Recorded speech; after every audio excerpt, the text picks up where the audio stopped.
একসময় বিশ্বের সবচেয়ে জনবহুল দেশ হিসেবে পরিচিত চীন, তবে সেই পরিচয় এখন বড় এক চ্যালেঞ্জের মুখে। দেশটিতে 2025 সালে জন্মহার নেমে এসেছে ইতিহাসের সর্বনিম্ন পর্যায়ে। চীনের জাতীয় পরিসংখ্যান ব্যুরোর তথ্য অনুযায়ী প্রতি 1000-এ জন্মহার দাঁড়িয়েছে মাত্র 5.63-তে। এই হার 2023 সালের তুলনায়ও কম, যদিও 2024 সালে জন্মহার সামান্য বেড়েছিল। নতুন পরিসংখ্যান বলছে সেটি ছিল এক বিচ্ছিন্ন ঘটনা, অর্থাৎ দীর্ঘমেয়াদে চীনের জনসংখ্যা হ্রাসের প্রবণতা এখনও অব্যাহত রয়েছে। পরিসংখ্যান অনুযায়ী গত বছর চীনে জন্ম নিয়েছে 79,20,000 শিশু।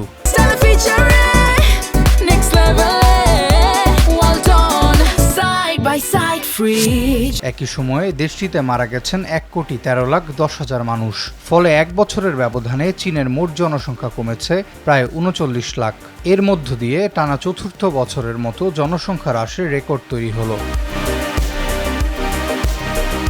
বিশেষজ্ঞদের মতে, কম জন্মহার ও দ্রুত বয়স্ক জনগোষ্ঠী বৃদ্ধির কারণে ভবিষ্যতে চীনের শ্রমবাজার সংকুচিত হবে, বাড়বে পেনশন ও স্বাস্থ্যসেবার চাপ। এতে করে দীর্ঘমেয়াদে অর্থনৈতিক প্রবৃদ্ধি ধরে রাখা কঠিন হয়ে উঠতে পারে। জনসংখ্যা সংকট মোকাবেলায় চীন ইতোমধ্যে একাধিক নীতি পরিবর্তন করেছে। 1 সন্তান নীতি বাতিল করে 2 ও 3 সন্তান নীতির অনুমতি দেওয়া হলেও জীবনযাত্রার উচ্চ ব্যয় ও কর্মজীবনের চাপের কারণে অনেক দম্পতির সন্তান নিতে আগ্রহী হচ্ছেন না।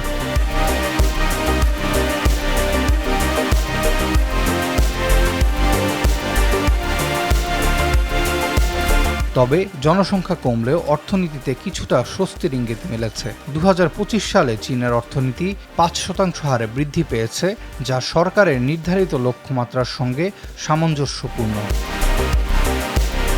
আরাফাত ইয়াসার, RTV।